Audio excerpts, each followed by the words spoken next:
عسلامة شنو حوالكم؟ إن شاء الله تكونوا في خير وفي صحة ونعمة يا ربي. جيتكم اليوم بوصفة جديدة كالعادة، نطلع عليكم بحاجة تحبوها الناس الكل، وشكون فينا ما يحبش الملاوي خاصة في الصيف. حاجة خفيفي ساندويتش ملاوي حسيلو بالهريسة ونعملوا معاه عظم وجبن وشخشوخة سليطة مشوية، ويا ربي ليك الحمد مع كويس جيزوز ولا كيس سترونات. ما شاء الله بنينة والصغيرات خاصة يحبوها برشا برشا. ديما الصغيرات يحبذوا الحاجة الشايحة. أي سيدي نبدأ معاكم الوصفة إن شاء الله يا ربي نكون خفيف نظل عليكم. وكهو خليت سميد، حطيت رشا حاشيكم الملح نجم نحط مع ملعقة صغيرة متاع قهوة. وأنا باش هي ما تجيش فيها راي الخميرة، أما أنا باش نحط شوية، مانيش باش نحط الباكو الكل. اللي يحضروا الفيديو مانيش باش نحط الباكو الكل، باش نحط شويه مقدار ملعقه صغيره نتاع قهوه. وبالطبيعه الماء يكون دافي، يكون دافي من قبل. وباش نعجن سر الملاوي باش تجيكم بنينه، راهي العجنين لازمكم تعجنوها برشا. ومادام ولدي يحيى باش يعاوني بالطبيعة ما تكون كان الملاوي بنينة وناجحة. يا سيدي كما شفتوا قاعدة نلم فيها بشوية باش ما يكون مرة نصب شوية ماء دافي ونلم العجينة متاعي باش نجم من بعد نعجنها. وكان ما نجحت لكش معناها جربتها قبل وما نجحت لكش، ما عليك كان تجرب الوصفة هذه وبقدرة ربي تعجبكم وتكون ناجحة ب100%. أما نوصيكم ونعاود نوصيكم اعجنوا. أي وريوني إذراعكم اللي هذا عندها جهد وتعجن. كان ما عندكمش ماكينة، وخاصة كان عندك ماكينة ارتحت هكا تعجنلك انت خلطلها وهي تعجنلك، مرا حرة تبدا معاك في الدار.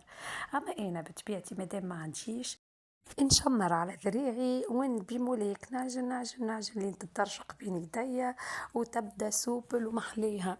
حسيلو بعد ما لميتها هكايا باش نزيد نعجن بالكدا هاوكا نعجنو، نلم بيدين واحدة ومن بعد نحطها على الرخامة ولا حطها على الطاولة ولا اللي عندك واعجن يمين وصار يمين يسار لين تولي طرية على الاخر بين يديكم. وانا راني باش نعجنها المره الاولى كيما هكا، ومن بعد نزيد نعاود نعجنها بالماء ونخليها ربيع ساعه نصيف ساعه تزيد ترتاح على قد ما ترتاح وتقعد شويه على قد ما تكون خير برشا. نعمل بوز نعجنها بالكدا ونزيد نعاود كيما قلت لكم. بديت هي هكا تحسها بديت تطرى اكثر.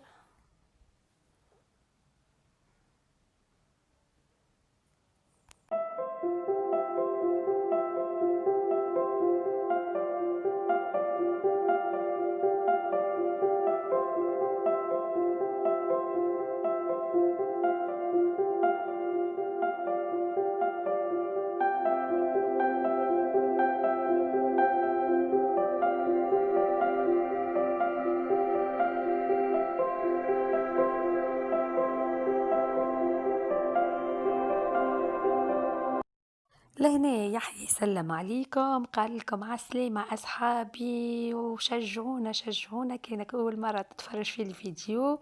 عمل اشتراك في القناة وتفعيل الجرس باش يوصلكم كل مرة جديدة. قال لكم هاو كأنا راني نعاون في مامتي، حتى أنا راني عندي عجينة باش نعمل معاكم ملاوي بنينة تعمل كيف. تابعوا رسالة ماما إن شاء الله يا ربي تعجبكم وتطبقوها وتكون ناجحة. قال لي ماماتي اعمل لي شويه ماء كيفك وهيا نبداو نعجنوا. توا باش نعاودوا نعجنوها بالماء يكون دافي شويه ونحلها بالماء خليها تزيد تطرى اكثر، تولي طريه اكثر من قبل. معناها ريتوني انا قديش راني عجنتها برشا مرات. نزيد نعجن ونحلها ويمين يسار يمين يسار هكاكا لين تطرى بالكدا. لهنا يحيى ضحكني قال لي بربي ماماتي وريهم الشكل اللي انا عملته يا ماما، قال لي نحبهم يشوفوهم صحابي. يا سيدي بعد ما عجنتها ريتوني قداش قعدت نعجن فيها، حبيت راني الفيديو ما حبيتش نسرع فيه، حبيت نوريكم قداش قعدت نعجن فيها ونعاود. توا جاء الوقت اللي باش نلمها ونغطيها نخليها ترتاح هكاكا كيما قلت لكم ربع ساعة نصيف ساعة. علاش انا حطيتها لهني تخمر شويه؟ خاطر حطيت فيها شويه خميره، لو كان ما عملتش فيها الخميره ما غير ما نحطها معناها تخمر. سيدي بعد ما خمرت وارتاحت هيا مديت هكا العجينة اللي عندي وباش نشكلها دوائر صغار حاسيلو باش نبدا نشكل كيما نحب. انا راني عملتهم من الاول كبار، اما من بعد راني عاودت صغرت فيهم خاطر المقلة اللي عندي راهي صغيرة ماهيش كبيرة، وراهي المليوي تجيب في الطاجين هذاك الحديد والا الفخار الحقيقة انا ما عنديش. واذا ما عنديش يا اخي نحير وانا نبدا هي المليبي ماني نعمل في المقلة ونعمل اللي موجود. حاسيلو كيما ريتو شكلتهم دوائر هكاكا كيما قلت لكم كبار، عاود صغرت فيهم حتى ولدي هاكا قاعد يشكل معايا. وباش نكملهم الكل بالطريقة هذه ونخليهم يرتاحوا شوية، ومن بعد نمد شوية زيت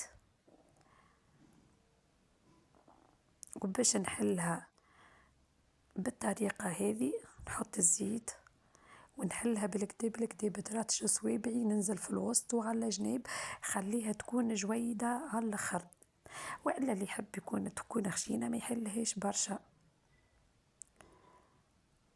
تبعوني في المرحلة هذية اللي باش تعاونكم برشا باش تجيكم من بعد طرية ومورقة. كهو بعد ما حليتها الكعبة هذية ما شاء الله كبيرة وخليتها كيما هي كبيرة راه كهو نطويها على جناب هكاكا وندهن بالزيت ونعاود نحط كيما هكاكا وبالطريقة هذية. بعد باش نعاود نطويها خاطر حسيتها كبيرة برشا راهو كهو ناخذ الكعبات الكل نعاود نعملهم بنفس الطريقة. نحل من الجناب في الوسط حتى كانت نقبت ميسالش ما تخافوش منها، خاطر من بعد انتم باش تطويوها وتعاودوا تحلوها ما تخافوش منها تجيكم باهية راه. تبارك الله الكعبة باهية وطرية. نطوي على جناب هكاكا ونكملهم الكل بنفس الطريقة.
توا باش نمد بالكعبة وكيف كيف ما نستغنيش على الزيت ونحلها بالكدا بالكدا كيما شفتوا بالطريقة هذه، والمقلة تكون حاضرة سخونة من قبل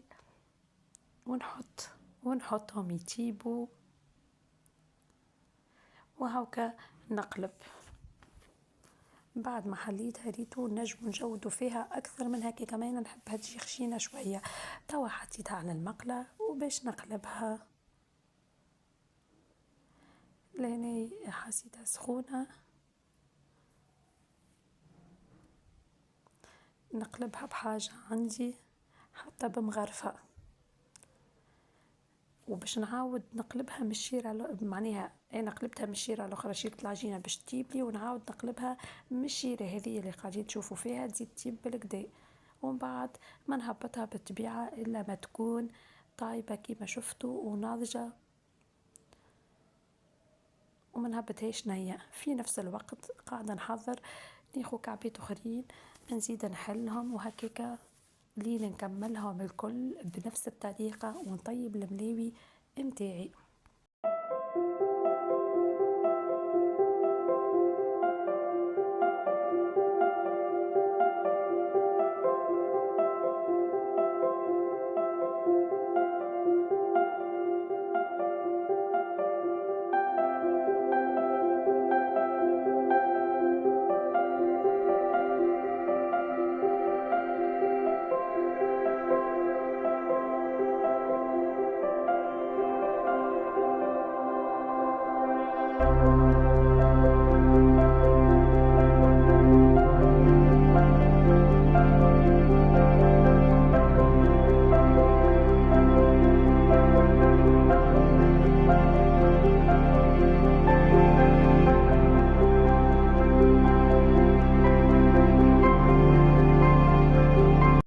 وهذه كانت النتيجة، إن شاء الله يا ربي تنال أعجابكم الناس الكل، وإن شاء الله الوصفة تكون ناجحة 100%، وترحموا لي على والديا وأنا منجيكم كان بالحاجة الباهية والبنينة والناجحة.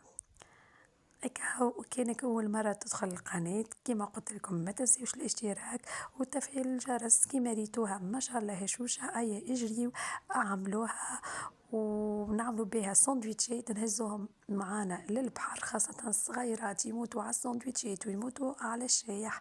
وتوا مبقى لي كي نقول لكم باي باي في الامان، وان شاء الله في فيديو جديد. بسلامة.